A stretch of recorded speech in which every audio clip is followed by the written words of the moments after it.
chicos, bienvenidos. Hola, ¿cómo están? Bienvenidos a la clase de cómo armar tu altar y simbología de altares. Así es. Les vamos a platicar un poquito como de dónde viene esto del altar, qué significa, los diferentes tipos que hay y pues cómo pueden armar el suyo, ¿no? Así es. Bueno, hemos visto en muchísimas tradiciones espirituales que siempre hay un altar, ¿no? Llegas a lo mejor a un recinto sagrado, llegas a una iglesia, llegas a un ashram y siempre hay algún símbolo en lo alto y con muchas representaciones, con muchas deidades, muchos símbolos y todos así nos quedamos primero impactados, ¿no? Porque Así decimos, es. órale, ¿no? Cuánta producción al entrar a este recinto sagrado y nos surgen muchas preguntas. ¿Qué significa? ¿Qué simboliza? ¿Por qué están aquí? O ¿No? incluso si es de una religión o ideología diferente a la nuestra, ¿quién está ahí, no? ¿Cuál es la deidad a quien o símbolo a quien le estamos haciendo ese altar? Claro, y empiezan los paralelismos, ¿no? Casi siempre cuando vemos estos altares hacemos mucha referencia a lo que nosotros conocemos, ¿no? Porque es lo más usual. Entonces, si nosotros tenemos ciertas creencias, ciertos dioses, empezamos a comparar, ¿no? Decimos, mira, este se parece al dios que yo creo, este es muy diferente, no entiendo por qué aquí hay como que una deidad como más como con garras o como que aquí hay unos demonios. Entonces hay como todo una cosmovisión y folclore ahí impregnada en los altares, muy rica, muy variada, muy exótica, pero algo que todos tienen es que es muy llamativa. Así es. Históricamente, los altares eran un lugar normalmente elevado en donde se realizaba un ritual, ceremonia o algo similar. Sin embargo, con el tiempo justamente se ha convertido en un lugar en donde ponemos aquello que es sagrado para nosotros y se ha vuelto una conexión con lo sagrado, sea lo que sea que para nosotros significa eso. Claro, y creo que esto es bien importante de notar, ¿no? Como que si todas las culturas, todas las filosofías, casi todas las religiones siempre tienen un lugar especial.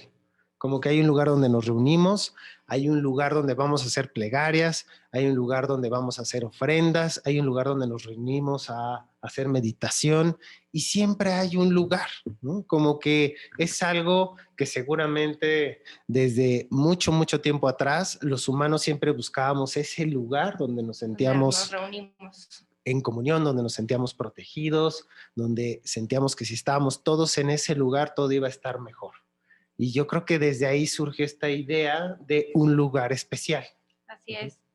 Sí, generamos un espacio incluido bueno, o sea, inicialmente se hacía en los templos, en las iglesias, pero ahorita ya lo hacemos en nuestras casas justamente por lo que comenta Isaac, de que buscamos este espacio especial que podamos tener incluso en nuestro trabajo, en nuestra casa, o ahorita, por ejemplo, está como de moda los altares de bolsillo para traerlo, no importa en dónde estés, ¿no?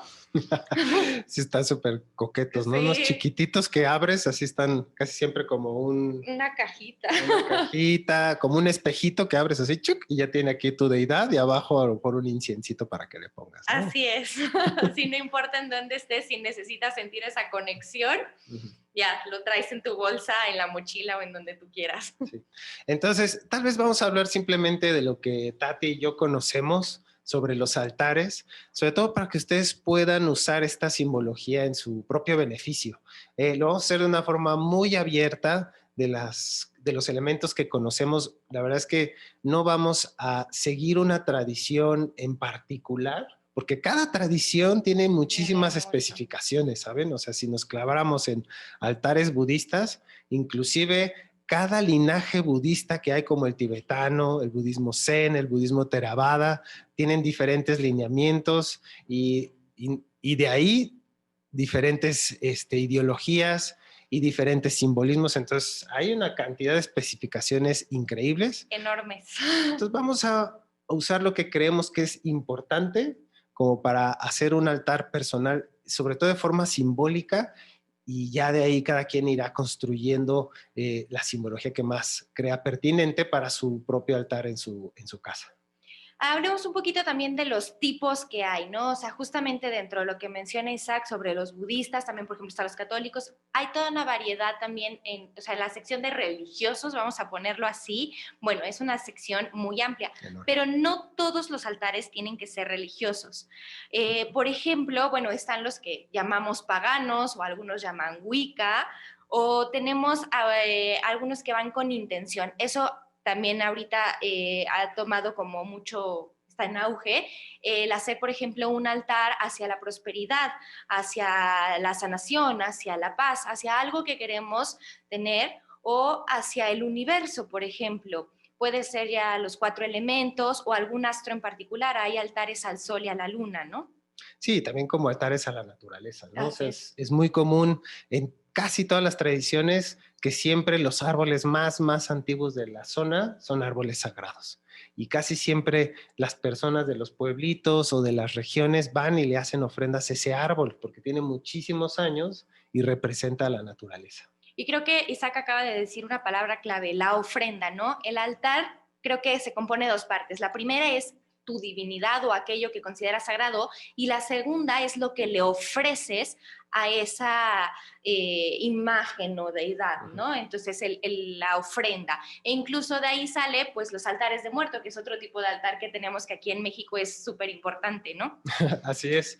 Y bueno, así como dice Tati, está el elemento principal de tu altar o de tu creencia o de aquello que te inspira, ¿no? O sea, puede ser, como dice Tati, algo abstracto como la sanación, el amor, la sabiduría, el conocimiento, el universo, la naturaleza, o puede ser una deidad muy en particular, puede ser a lo mejor la Virgen de Guadalupe, puede ser Ganesha, puede ser Krishna, puede ser cantidad de La deidades, madre hay naturaleza muchísimas. incluso, ¿no? Hay como todo un repertorio para escoger. Entonces hay el elemento principal y luego las ofrendas, que aquí ya hay muchas interpretaciones. Por ejemplo, hay ofrendas que son más bien como consideras eso tan importante, tan sagrado en tu vida, que quieres dar algo a cambio de eso que te ha dado, ¿no? Es como que Es. uno de los elementos, u otra literalmente estás poniendo ofrendas porque quieres conectarte con eso y que eso de alguna manera voltea a verte, ¿no? Ahí, desde la creencia, donde simplemente lo haces como un acto de agradecimiento o de cultivo mental, o también está esta creencia de que pones una ofrenda porque quieres conectarte con esa energía, con esa deidad, para que se conecte contigo y tener un intercambio. Así es. Y bueno, vamos a empezar a enseñarles un poquito de esto. Mientras les platico, voy a ir armando aquí un altar al universo. Lo vamos a enfocar de esta manera y les voy a platicar los elementos que vamos a ir poniendo. Entonces, para empezar, pues voy a quitar esto tantito. Y bueno, el universo es bien interesante, ¿no? Porque podemos tener muchísimas analogías de por qué al universo, ¿no? Está esta visión de todo aquello que está fuera de nosotros, que es el macrocosmos, todo aquello que es más grande, con alcances increíblemente mayores, que no tiene fin, que no cesa, y es esta conexión con lo que está afuera, que es increíblemente grande, que es misterioso y no conocemos, y es muy interesante.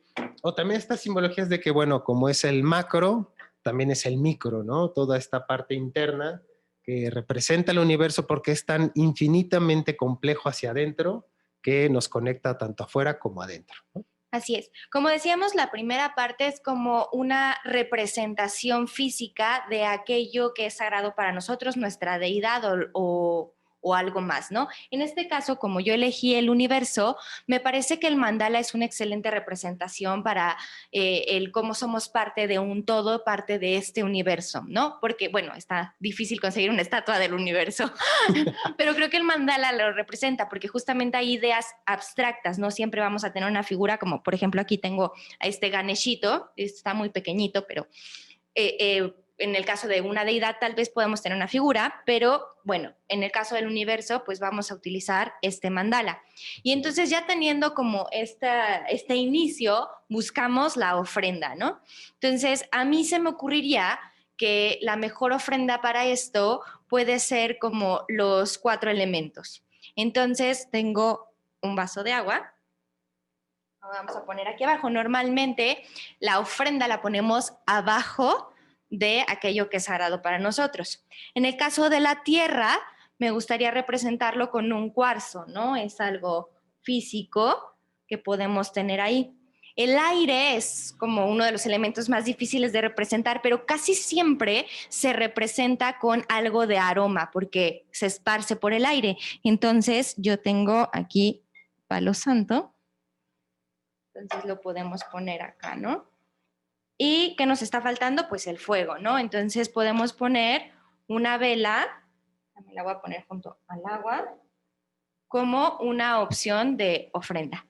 Otras de las cosas que ofrendamos normalmente son cosas hermosas, cosas bellas. Por ejemplo, las flores, que pueden ser tanto naturales, bueno, en este caso es un saumerio, también podría ser representación del aire, o, por ejemplo, tengo esta flor de papel, ¿no? Y un elemento que también utilizamos mucho son los objetos de poder. Isaac, ¿nos platicas un poquito qué es un objeto de poder? Bueno, un objeto de poder es aquel objeto que a través de un acto sagrado o de un ritual, nosotros lo empoderamos para que nos ayude, ¿no? Es lo que hacemos con un objeto sagrado. Y hay muchísimas, muchísimas tradiciones que lo usan, como el chamanismo, ¿no? Es muy común a lo mejor encontrar piedras de rayo, donde tú sabes que cayó un rayo en ese lugar, van y recolectan las piedras que quemó el rayo y estas piedras carbonizadas representan esa conexión con el rayo, que es una fuerza increíblemente poderosa y las usan en sus rituales, ¿no? Las piedras de rayo, ya hay toda esta idea de que esa piedra ha sido transformada y nos puede ayudar a conectarnos con la fuerza de los rayos. También hay más bien otros símbolos, bueno, pero otros objetos de poder que nosotros sacralizamos a través del ritual. Por ejemplo, es muy común que los yapamalas sean este tipo de objeto de poder, ¿no? Es un collar que se arma con una sarta de cuentas y estas cuentas pues tienen una simbología importante. Por ejemplo, tienen 7 o 8 cuentas y el número 108 es importante en las tradiciones hinduistas, budistas y jainistas de muchas zonas de Oriente. Y esto es porque tiene elementos astronómicos, este número sagrado. Y a través de recitar mantras con este yapamala, que las mantras son sílabas sagradas, el estar haciendo estos rituales donde tú estás recitando los mantras, visualizando que el símbolo 108 del yapamala te conecta con 108 pasos a la deidad que tú estás tratando de invocar o 108 pasos internos que quieres dar hacia tu esencia más pura, estás volviendo el yapamala un objeto de poder, un objeto que te recuerda cuál es tu sendero espiritual, un objeto que está imbuido de estos cantos sagrados, de esta energía contemplativa y espiritual, y literalmente se vuelve un objeto de protección. Cada vez que te lo pones, recuerdas tu sendero espiritual, cada vez que lo tienes, sientes que te calma, te tranquiliza. Es muy usual que estos objetos rituales los tengamos cerca cuando tenemos pesadillas, ¿no? Lo hacemos desde niños, si nos dicen, ay, mira, esta muñequita te va a proteger cuando tengas pesadillas, tienes ahí a los niños buscando la muñequita o rezándole al ángel de la guarda o cualquier símbolo, lo tienen muy en su mente y lo buscan atraer ese símbolo y nosotros lo hacemos también. Buscamos el objeto ritual para sentirnos protegidos, que nuestro sendero espiritual nos acompaña, que está con nosotros y que de alguna manera nos protege de cualquier adversidad, tanto externa como interna. Los objetos de poder hay muchísimos, los que ya aparecen por la naturaleza, los que aparecen a lo mejor por algún mito o revelación divina, dicen aquí en este lago apareció un pez gigante y cuando este pez salió, toda la gente tuvo mucha abundancia en el pueblo durante todo ese año, ¿no? Entonces, ese lago se vuelve sagrado gracias a mitos o leyendas a través del ritual o simplemente la naturaleza, el símbolo que nos trae la naturaleza como el rayo en la piedra, nos hace sentir que ese objeto es especial y es importante. Así es, e incluso anteriormente los altares, pues también una parte de las ofrendas eran los sacrificios, entonces un objeto de poder podía ser una espada, una daga, un átame o algunas de estas armas que utilizaban para hacer el sacrificio y que eran parte del ritual y de su cultura, ¿no? Entonces esa también en algún momento fue un objeto de poder. Sí, así es. Y como bien mencionas, las flores es algo, creo que muy, muy característico también de casi todas las tradiciones, ¿no? Desde tradiciones prehispánicas, desde tradiciones de Oriente, de África, de occidentales, las flores siempre son eso que la naturaleza nos regala de forma, como muy bella, y nosotros también queremos ponerlo en nuestro altar, ¿no? Otro elemento que creo que todos los altares tienen son las velas. Y gran parte porque aparece eso es también un poco lo que platicábamos de los 4 elementos, porque la pura vela de alguna manera tiene los 4 elementos.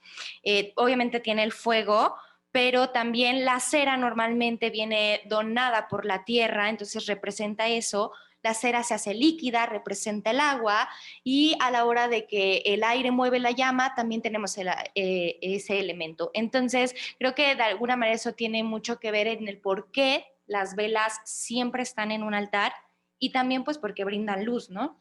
Claro, y también fue uno de los primeros avances tecnológicos más importantes del ser humano. O sea, gracias al fuego pudimos sobrevivir al frío, pudimos cocinar comida, pudimos protegernos de animales salvajes, salir en la noche. Entonces, imagínate el poder que nos dio el fuego a los seres humanos desde hace milenios. Entonces, gracias a este poder del fuego es como de las cosas más poderosas, más sagradas e importantes en casi todas las tradiciones espirituales.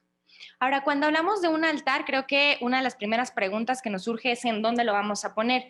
Y la respuesta más sencilla creo que es en una mesa. O sea, ustedes pueden escoger un rinconcito, una mesa o una repisa si lo quieren poner en alto, como decíamos antes, era lo más usual. Pero bueno, si ya nos queremos ver elaborados, por ejemplo, quería platicarles de este altar que tiene 7 lados. El 7 es un número místico en muchísimas culturas, ¿no? Por ejemplo, en el catolicismo, pues tenemos los 7 pecados, ¿no? Que son 7 cosas que queremos evitar, pero vienen seguidos también con 7 virtudes, ¿no? En otras culturas también tenemos el 7 como un número mágico, ¿no? Sí, digo, el número 7 es muy usual encontrarlo en muchas tradiciones. Por ejemplo, justo como es un símbolo de protección, lo encontramos en muchos lados. Por ejemplo, bueno, yo no sabía, pero las estrellas del sheriff siempre son de 7 puntas. Y es porque como era un símbolo de protección, fue de alguna manera mutando y fue cambiando y se fue adaptando, ¿no? O sea, el que un sheriff tuviera una estrella de 7 puntas quiere decir que esa persona iba a proteger el pueblo, iba a proteger a los ciudadanos, iba a estar tratando de mediar contra el mal de alguna manera. Entonces siempre estos símbolos de 7 tienen que ver mucho con símbolos de protección. Y pues también les vamos a enseñar el otro altar que tenemos aquí, que es de 3 lados. El 3 también es un número muy conocido. Sí, es impresionante tratar de observar el número de triadas sagradas que existe, ¿no? O sea, está en el mundo judio-cristiano, también en el mundo hinduista, ¿no? Las principales deidades del mundo hinduista son 3. Entonces, siempre se repite mucho, también nos hace una simbología de cómo se une el cuerpo. El triángulo en particular, sus 3 lados, representan estabilidad. Normalmente vas a tener una parte plana, entonces te da como justo poder, estabilidad y te arraiga, ¿no? De hecho, es el símbolo de la tierra muchas veces. Entonces, podemos tomar esto como punto de partida para saber que estamos poniendo un altar que de alguna manera nos da algo fijo, raíces. Sí, o simboliza muchas cosas. Puede simbolizar la unión de cuerpo, mente y espíritu, y pues tantas triadas poderosas que existen en el mundo. Y aquí voy a poner otros elementos que podemos encontrar en el altar, ¿no? Como decíamos, muchas veces se ponen objetos de poder. Por ejemplo, el cuenco para algunas personas es dicho objeto de poder, ¿no? Entonces podemos también ponerlo en nuestro altar. Los cuarzos también es muy común. En este caso traje estas botellitas que tienen diferentes colores porque cada una viene con una intención y lo que platicábamos, podemos hacerlo con una intención. Entonces, en este caso, por ejemplo, este mandala es el de abundancia y pues yo le pondría también la botellita de abundancia o el cuarzo citrino que va ligado a esa intención, ¿no? Ganesh también lo asociamos mucho con la abundancia. Entonces, por ejemplo, traje este y por aquí tenía yo otro ganeshito. Aquí hay otro ganesh. Es muy pequeñito, pero... Eso se los muestro. Pero ahí está. Y esto es importante, justamente. Estos son los elementos que yo encontré por acá, pero el punto es ese, no importa si es grande, si es chiquito, si es de colores, e incluso no importa si ustedes lo hicieron, lo importante es el simbolismo que tiene para ustedes y para aquello que es sagrado para ustedes, el cómo ustedes conectan con con eso que hay más allá, ¿no? Sí, claro. Digo, a lo mejor si ya quieren conectarse con una tradición espiritual o algún linaje en particular, claro, sigan todas las instrucciones de su maestro, del mentor que lleva toda esa tradición y se las va a explicar y tiene mucha riqueza, pero la verdad es que yo considero que para empezar o para poner un lugar especial en tu casa, no es necesario seguir así los lineamientos con tantas especificaciones. Lo más importante es qué representa para ti eso que estás colocando ahí y si eso es de tu beneficio. Y cada vez que lo veas, tratas de hacer como una chiqui meditación de alguna manera, de recordarte que ese símbolo para ti es importante y qué significa, para que no se vuelva algo totalmente carente de sentido, ¿no? Que luego eso es algo que pierden muchas tradiciones espirituales, como es algo que simplemente se hace de forma automática, pues pierde todo el sentido, ¿no? Y dejas de ver como importante ese símbolo que estaba en tu casa o ese símbolo que vemos en la casa de la abuelita, pues para nosotros es algo así como, ay, pues sí, claro, ahí siempre está el niño Dios, ¿no? Ahí lleno de polvo y no tiene sentido. Es importante que nosotros cada vez que veamos nuestro altar tratemos de unos segunditos recordar, ah, claro, por ejemplo, la abundancia es importante porque a través de la abundancia me ayudo a mí, ayudo a mis seres queridos, ayudo a aquellos desafortunados. Entonces, esa chiqui meditación te hace pensar que ese símbolo es importante. Y si para ti es importante, claro que vas a cuidar tu altar, no lo vas a tener ahí todo polvoso y abandonado, como es luego estos altares que encontramos en las casas de las abuelitas, porque dejó de tener sentido, simplemente se volvió un objeto de tradición, algo tradicional, pero para que sea un objeto de poder, un objeto espiritual, se requiere que tu mente cada vez que lo ve, recuerde por qué lo pusiste ahí. Así es. Entonces, de alguna manera, todos los elementos que tú le pongas, ponlos con una intención, sabiendo qué representan para ti, qué significan para ti. Otra de las cosas que vemos justamente representada en objetos, por ejemplo, son los puntos cardinales, ¿no? La brújula o la rosa de los vientos nos recuerda nuestra dirección, hacia dónde vamos, ¿no? No necesariamente tenemos que ir al norte, podemos ir a otro punto cardinal, pero al final del día es una representación de eso, de un camino que queremos seguir. Entonces es normal que representemos también los puntos cardinales con algunos elementos. Y bueno, esto se puede representar con diferentes cosas, ¿no? Entonces depende mucho de lo que tú quieras dar. El incienso también es uno de los elementos que encontramos muy seguido, tanto es un poco como las flores, es algo que nos da la naturaleza normalmente y que es hermoso. La flor es hermosa a la vista, pero el incienso es hermoso al olfato, ¿no? Sí, y también la numerología suele ser algo muy recurrente en casi todos los altares, porque para cada tradición el número representa algo sagrado. Es muy usual encontrar referencias astronómicas en altares muy antiguos, como los 365 días del año, pues bueno, hay pirámides que tienen 365 nichos. Y en el mundo hinduista, por ejemplo, en tradiciones védicas, es muy usual encontrar altares armados de 365 ladrillos. Son ladrillos que se hacen de una forma ceremonial y cuando se hacen rituales, se recitan cantos, se recitan mantras y estos ladrillos se usan solo para hacer altares. Y cuando empiezan a hacer un altar en forma de triángulo, que es como una pequeña pirámide, no, perdón, en forma de un cuadrado, que es como una pequeña pirámide, se va armando hasta juntar todos estos 365 bloques y en el centro pones un fuego sagrado. Entonces, como verán, la numerología es algo que se repite y se repite en casi todas las tradiciones. Si para esa tradición el número es importante, lo van a encontrar en sus altares. Por ejemplo, también en altares védicos hay unos que tienen como forma de pájaro, ¿no? Y también se hacen con ladrillos, tienen sus dos alitas y tienen su colita.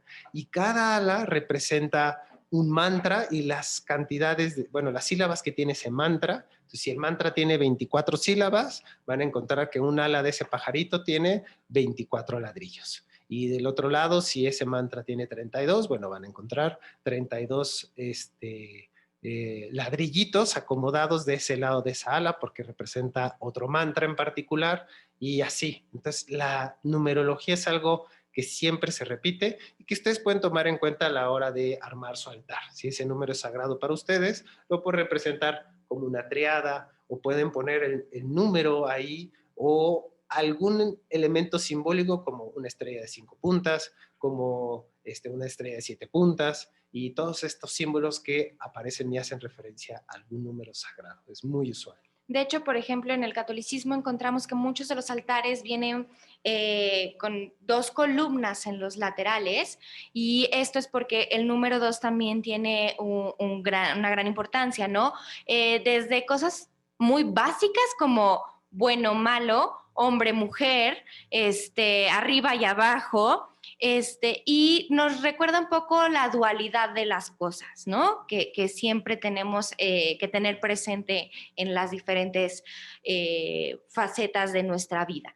Entonces, justo lo encontramos mucho en el catolicismo, estas 2 columnas, e incluso a veces una es blanca y una es negra, o como opuestos, ¿saben?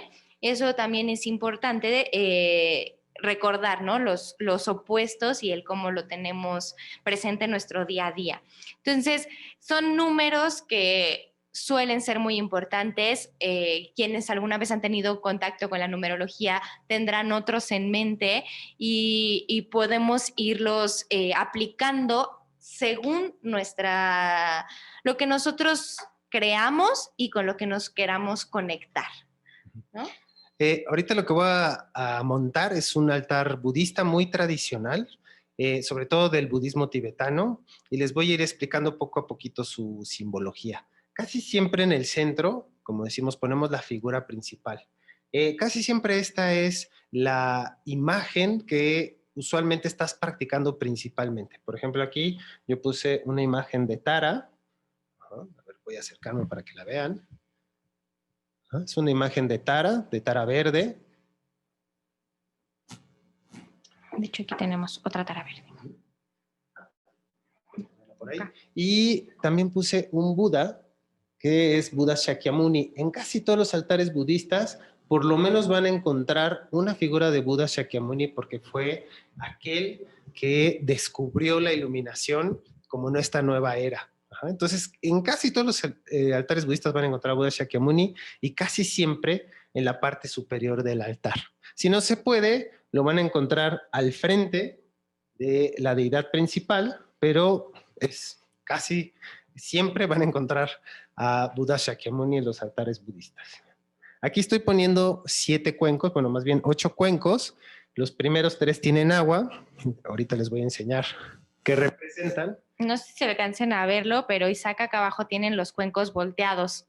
Y la primera vez que lo vi ponerlo, yo decía, bueno, ¿por qué si los vas a llenar no los voltean? Y me explicaron que nunca se ofrenda un cuenco vacío, ¿no? O sea, hasta que no tiene algo adentro, no lo volteamos, ¿correcto? Así son como estos elementos que les digo ya muy específicos de cada tradición.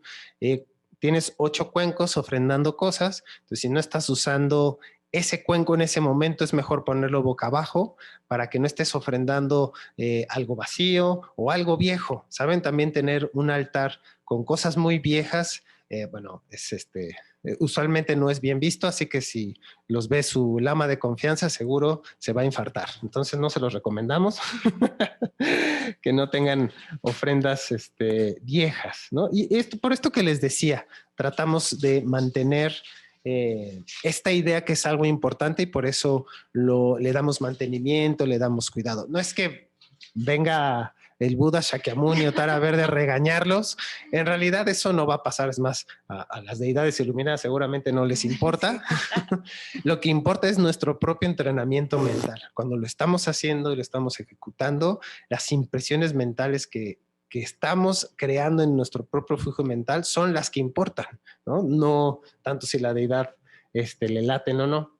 Entonces aquí en estos primeros cuencos tienen agua, y esto es porque en India usualmente tú le haces un gesto de bondad a tus invitados, ¿no? Cuando llega un invitado a tu casa, lo primero que haces en India, y porque India es un lugar muy polvoso, es ofrecerle agua para que se limpie. Entonces llega todo polvoriento de la calle, ya las vacas y los coches lo llenaron de polvo, y le ofreces agua para que esta persona con una toallita pueda limpiarse sus manos, los pies, porque también vienen muy sucios, casi siempre están descalzos, y se limpian y se refrescan de esta manera.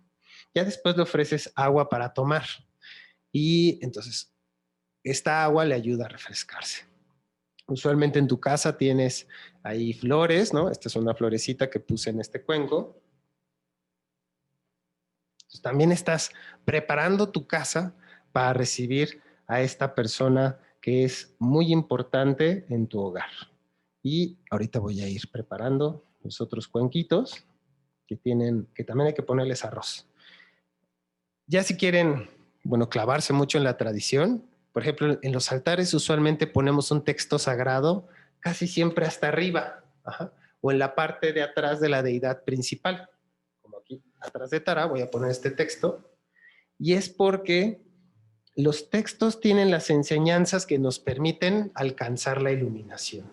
Entonces es algo bien importante, y es aquellas instrucciones que nos van a permitir profundizar. Pues casi siempre se ponen hasta arriba del altar o se ponen atrás de la deidad principal, pero representa que son todavía superiores a las deidades, porque las deidades nos inspiran, pero lo que realmente nos va a liberar son ejecutar esas instrucciones sagradas, ¿no? Y por eso siempre hay textitos.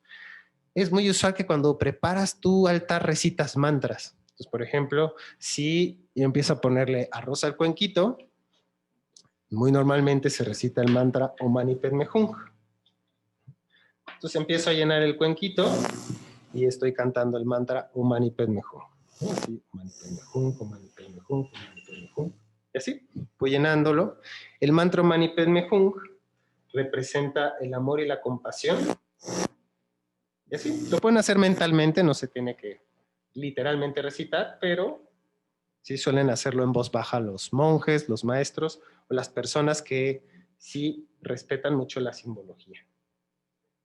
Y se está recitando el mantra mientras estás llenando el agua o estás llenando los cuenquitos con arroz.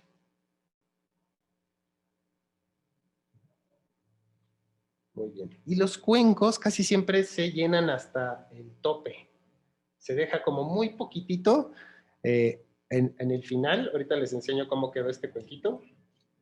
Y esto se hace sobre todo por una mentalidad de abundancia, ¿no? No ofrendas como poquito, ofrendas con ganas. Pues aquí los pobres regios van a estar en aprietos y son muy codos porque a lo mejor van a querer poquito arroz, pero la onda es que se vea bastante arroz. No demasiado, no que se desborde, pero que esté casi al ras. Miren, voy a enseñarles aquí este cuenquito. Y es blanco, entonces casi no se percibe.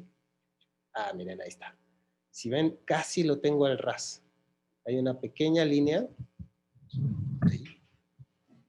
Y es porque se pone casi al ras.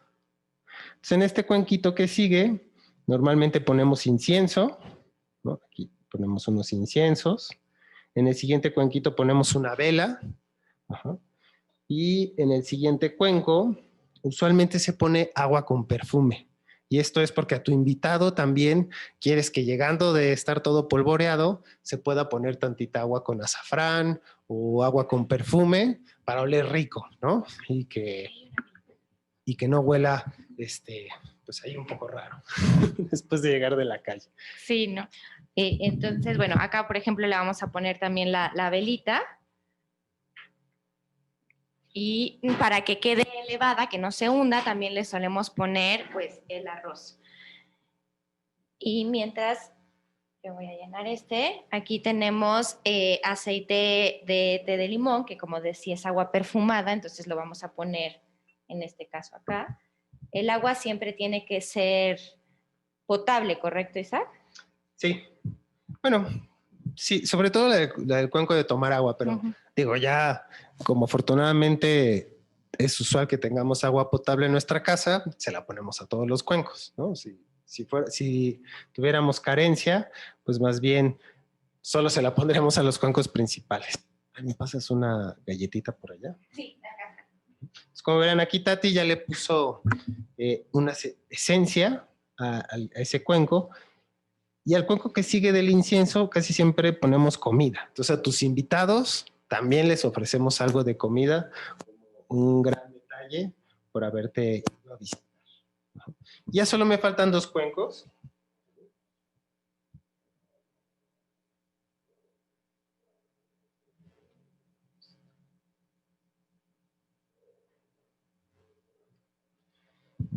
En el último cuenco va una conchita, ¿no? Representa música, ¿no? Entonces cuando también tienes un invitado, pues depende de la música que te guste a ti o al invitado, es la música que pones.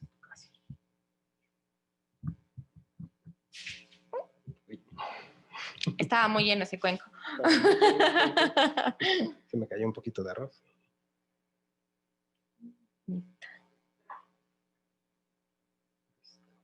Ahí, le puse un caracolito. Si lo alcanzan a ver. Aquí está. Ok, y me faltó la luz. No, me equivoqué de orden. A ver. En el penúltimo va la comida y en este va la luz. Y así es el orden, ¿no? Agua para limpiarte, agua para tomar, flor, incienso, luz, perfume, comida y música. Y son los elementos que siempre vas a encontrar de ofrendas en altares budistas. También se pueden poner muchísimos símbolos, casi siempre tu deidad principal va arriba, como les mencioné, y abajo pueden poner otras deidades, a lo mejor otros budas, otros dioses, que también muy usualmente los encontramos en tradiciones budistas, como también encontramos a Ganesh, a Shiva, Aquí está Shiva, a Lakshmi. Es muy usual también encontrarlo. Entonces, también se ponen en la parte de abajo. Se ponen en la parte de abajo y también hay otros símbolos sagrados, ¿no? Como la campana, esta campana que es muy usual observarla, pero es una campana del budismo tibetano y un dorje. A ver, vamos a acercar. Seguramente algunos ya lo han visto, pero no saben cómo se llama. Este es el dorje.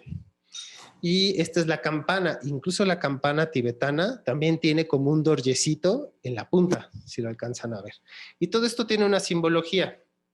Por ejemplo, la campana, al ser algo vacío, algo que está hueco, representa una parte importante del budismo que es el vacío de todas las cosas. Y así se le llama a esta característica que todo está hecho de partes y que si tú divides todo en partes nunca encuentras la esencia de esa cosa. Y esto es muy importante porque se dice que cuando una persona entiende el vacío, alcanza la iluminación. Y el dorje representa la compasión, que es este elemento que te hace buscar la sabiduría. Entonces siempre va a estar totalmente asociada a la sabiduría el dorje, ¿no? Y esto es porque con la compasión, como quieres liberarte del sufrimiento, estás en búsqueda de aquello que te va a sanar y a liberar del sufrimiento, que es la sabiduría. Casi siempre van a encontrar un dorje y campana en un altar budista.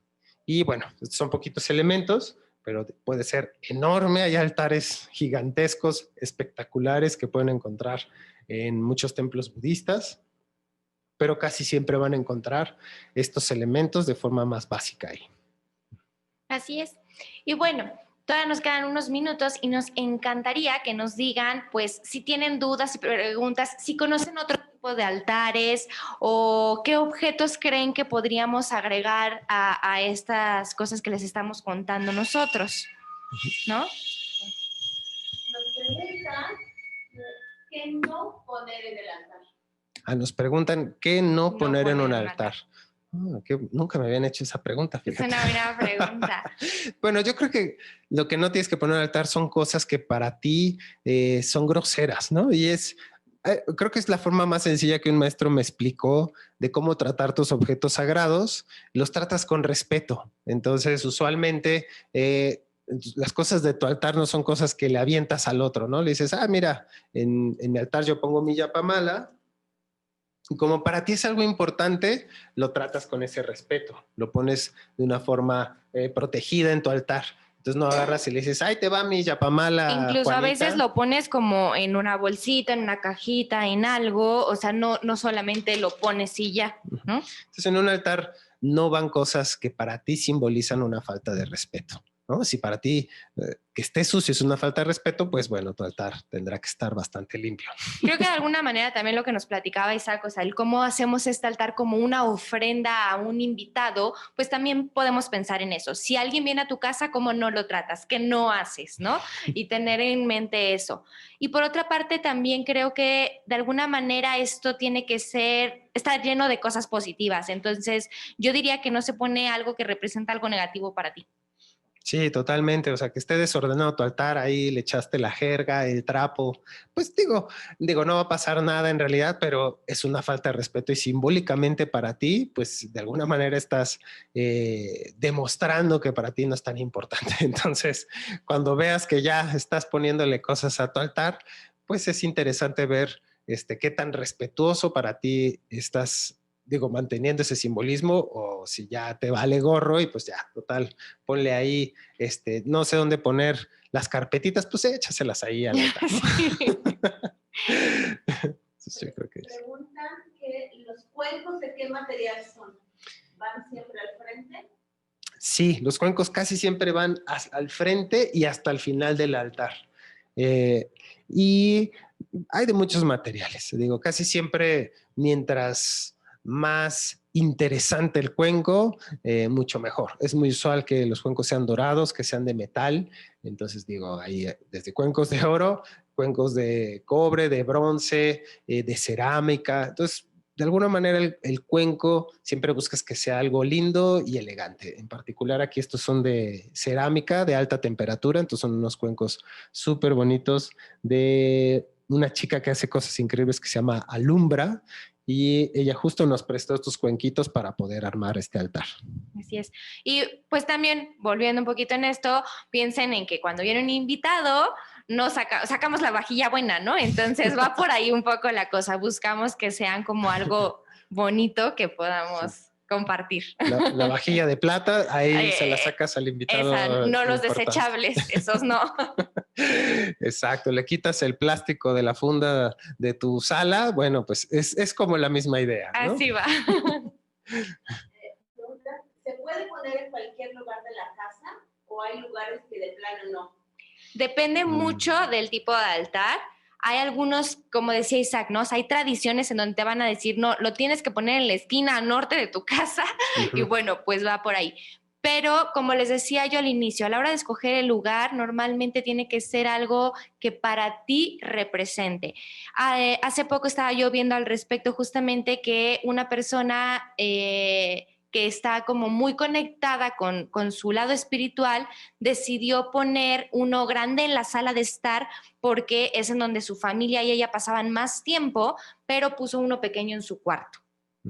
Sí, usualmente uno lo pone donde hace sus propias prácticas espirituales. Entonces, si en tu casa casi siempre tratas de meditar en una esquinita, es muy usual que esa esquina pongas tu altar, porque ahí está toda la simbología de eso que es más importante para ti.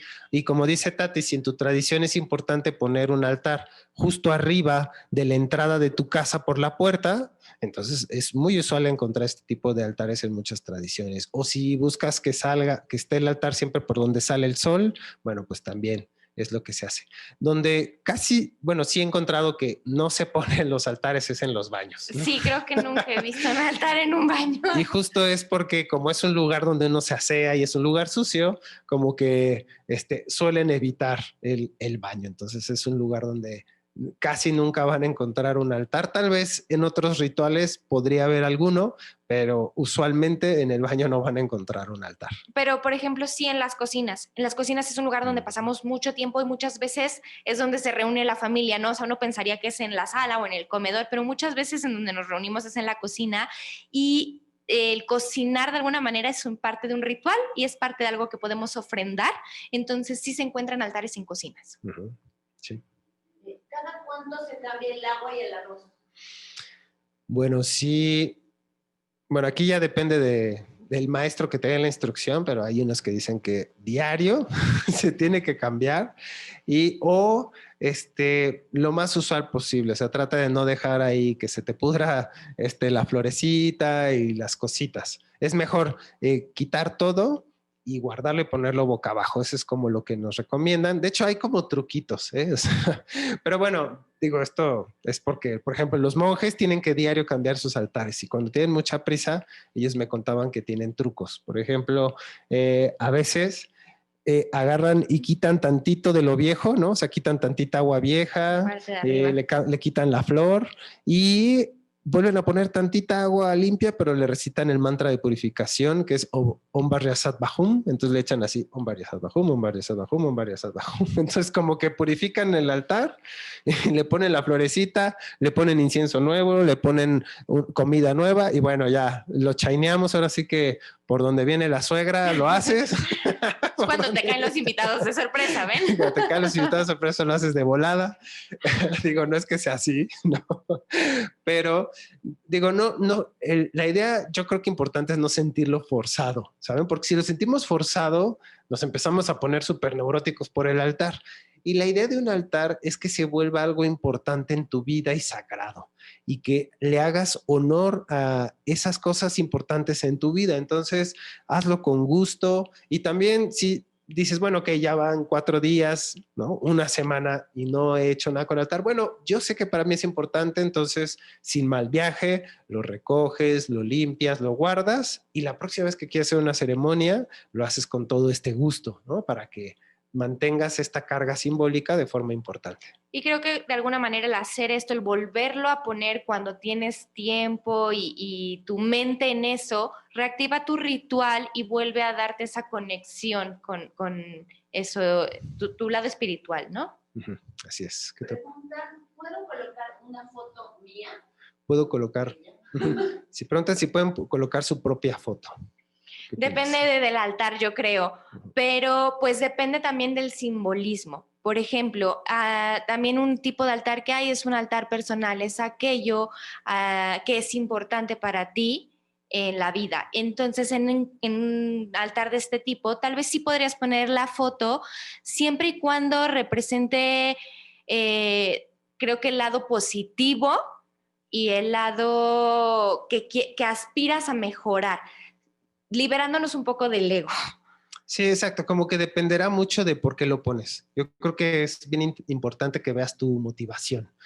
Por ejemplo, si a lo mejor lo pones porque estás haciendo un altar de sanación y quieres trabajar con un tema de salud, pues seguramente va a ser muy importante que pongas tu foto, porque toda esta salud te la estás deseando a ti mismo. Pero si más bien es un altar, ¿no? Porque pues quieres ser famoso y tener ahí muchos seguidores, digo, no es que tenga nada de malo la fama, pero para todas las tradiciones espirituales, la fama per se no te va a traer felicidad, ¿no? Y si desde ahí le estás buscando, pues desafortunadamente, pues vas a tener muchos problemas porque cuando la gente no te reconozca o esa fama decremente o no la estés logrando, te vas a poner muy tenso, muy nervioso, vas a padecer muchísima ansiedad. Y lo vemos, ¿no? O sea, por ejemplo, es muy usual ver en la casa de gente muy famosa que tienen así la vitrina llena con fotos de ellos, ¿no? Eso es súper usual. Es bien interesante. Si lo vemos, ellos tienen un altar a su propia persona. Y digo, la fama en sí puede ser un medio, pero si al final tuyo es la fama, pues bueno, la fama tiene sus consecuencias, ¿no? Totalmente que pues al final no te puede traer felicidad duradera, las relaciones siempre son temporales, la fama siempre es temporal y si estás muy aferrado a eso, pues vas a sufrir. Entonces, inconscientemente hacemos rituales y hacemos altares que también pueden ir en nuestro detrimento. Digo, ahí están, ¿no? Nadie le dijo, mira, vas a poner una repisa con un chorro de fotos tuyas y con todos tus premios. No, nadie se los dijo, pero inconscientemente lo hacen. Es bien interesante. Ahora, por otra parte, también, si lo quieres poner como una representación de que te estás ofrendando a algo, a alguien, pues también podría ser una manera de poner tu Sí, foto, ¿no? sí, si quieres, si sientes que tienes baja autoestima y pones una foto tuya y haces rituales de amor, rituales de autoestima, pues claro que también tiene muchísimo sentido hacerlo. ¿Se pueden mezclar deidades de diferentes religiones? Depende de tus creencias. Si tú no tienes, o sea, si tú consideras que ambas deidades son parte de lo que tú crees y de lo que tú conectas, yo digo que sí. Ahora, depende también de con quién hables, porque si vamos a una religión en particular, pues tal vez no les haga mucha gracia, pero pues creo que un altar es algo personal. Esa es mi opinión, no sé. Sí, yo también creo que el altar es algo muy personal. Inclusive en tradiciones espirituales muy estructuradas, luego uno puede ver elementos de otras tradiciones, ¿no? Por ejemplo, en las budistas luego es muy usual encontrar símbolos hinduistas, taoístas o de otras tradiciones, porque para esa corriente y esos maestros espirituales, esos otros símbolos también eran importantes. Entonces, la verdad es que yo creo que sí hay que tener cierta flexibilidad, pero si tú le preguntas a tu maestro, a tu gurú, a tu mentor espiritual, es muy probable que ellos te digan que pues te alinees y te mantengas puro en la línea porque no se te vaya ahí a entremezclar las cosas. Tiene cierto sentido. Hay que entender y estudiar por qué te lo dicen y tratar de profundizar en ello, pero desde mi perspectiva sí vale la pena tener ciertos elementos que te inspiran, ¿no? Por ejemplo, yo en mi altar personal pongo budas porque soy budista, pero sí tengo ciertos elementos que se me hacen muy importantes. Por ejemplo, yo tengo una estatua de Shiva que no es muy usual ponerla en altares budistas, pero como es la deidad principal de todos los yogis, de toda la gente que practica yoga, y para mí la yoga que se practica para lograr estados mentales más claros y más eficientes, pues es importante. Entonces yo tengo una deidad de Shiva en mi propio altar, aunque no es lo más ortodoxo.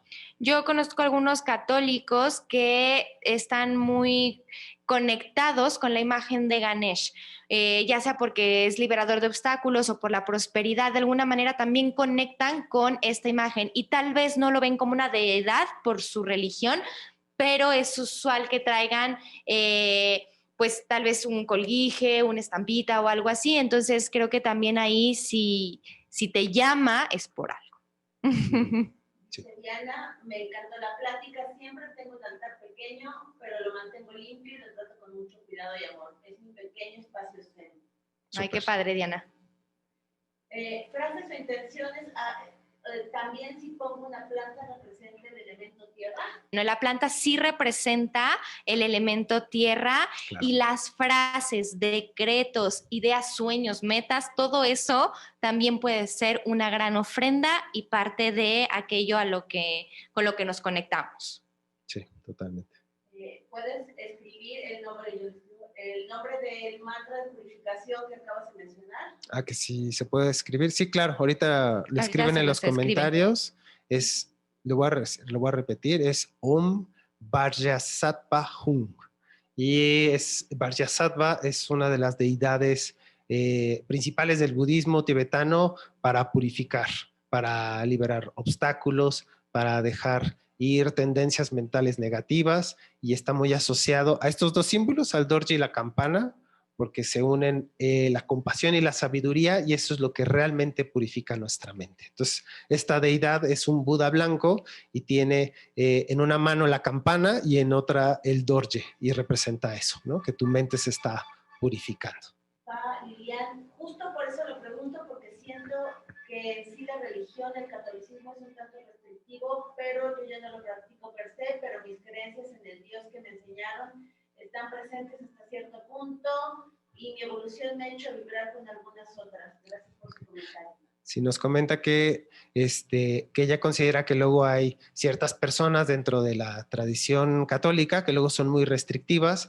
Y digo, esto es bien interesante y se me hace como sensato escuchar personas muy, a lo mejor espiritualmente avanzadas al respecto. Por ejemplo, hay un padre que yo admiro mucho que se llama el padre Thomas Keating, que es un padre contemplativo que medita muchísimo y ha hecho toda una línea contemplativa, y le hicieron esta pregunta y se me hizo que su manera de contestarlo fue excelente, y él decía que, bueno, que normalmente estamos conectados a la religión por diferentes razones, que cuando estás conectado a la línea política, que es la línea que viene de la iglesia y que estructura todas las reglas, pues suelen ser como muy cerrados, ¿no? Dicen, bueno, la política es esta y todos la cumplen igual y punto.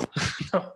Entonces, esa es la parte política de la tradición espiritual, pero que hay toda esta parte espiritual y profunda que son los practicantes que practican de forma contemplativa porque quieren tener una conexión directa con Dios, que de alguna manera tienen más flexibilidad ante las líneas políticas, ¿no? Porque pues la política es una y la tradición espiritual otra, y de alguna manera los dos están intentando armonizar y hacer como una fuerza por el bienestar, pero digo, uno tiene que profundizar y entender los símbolos de forma profunda y desde el conocimiento saber si los pones o no, ¿no? Y creo que vale la pena mucho que sea algo personal y no nada más porque alguien te lo dice, porque si no, no lo entiendes. Se vuelve algo estéril, ¿no? O sea, te dicen esto es así porque lo digo yo, lo dice alguien, lo dice la tradición y pues se vuelve algo muy estéril, ¿no? Dices, bueno, esto, ¿por qué? Y si te dicen porque así es, híjole, no hay como un vehículo de transformación. Concuerdo. Listo. Pues muchas gracias a todos por asistir a la clase de altares. Esperemos que estos elementos que les platicamos les ayuden a hacer su propio espacio sagrado en su casa. Si tienen más dudas también pueden contactarnos en nuestras redes. ¿Cuáles son tus redes, Tati, para que te puedan contactar si tienen ahí alguna pregunta? Con T de Tati, así me encuentran en Facebook, en Instagram, son las mías.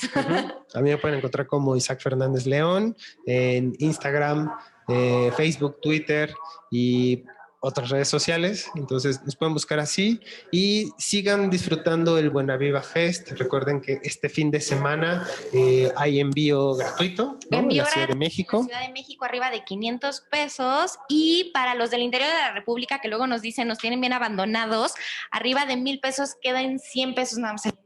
Entonces, pues aprovechen este fin de semana, y si quieren comprar en vivo y a todo color, estamos aquí en Chiapas 54, Colonia Roma. Así es. Gracias a todos por conectarse. Les mandamos un súper abrazo. Bendiciones para que en realidad todos estos elementos simbólicos florezcan en su vida y se manifiesten de una forma muy cercana a ustedes. Así es. Esperamos que esto haya sido útil para ustedes y sigan disfrutando del Buena Vibra Fest. Chao.